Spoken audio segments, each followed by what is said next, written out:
Од понеделник 28 октомври до недела 3 ноември ќе се промени режимот на сообраќајот на десниот коловоз од булеварот Тодосија Паунов во правецот Кочани-Оризари, од автобуската станица до крстосницата со улицата Киро Кикенски.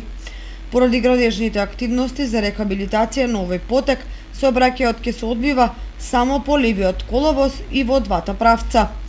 Заради поголема безбедност во сообраќајот ќе биде забрането задржување и паркирање на возилата, а се препорачува прилагодување на брзината на движење и совесна примена на сите сообраќајни правила и прописи.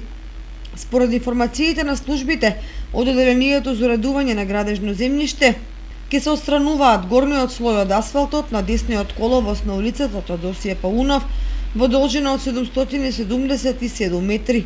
На тој дел ќе бидат поставени нови равници и асфалтна надградба. Реконструкцијата се реализира со средства во висина од 4,4 милиони денари, од кои 3 милиони се грант за успешно реализиран проект од Светска банка, а остатокот е општинско кофинансирање. Работите ги изведува претпријатието Ленд Груп од Скопје.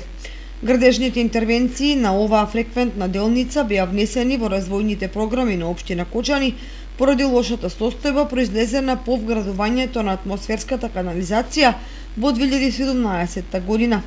Општина Кочани бара разбирање од граѓаните за престојните градежни активности и измената на сообраќајниот режим на булеварот Тодосија Паунов.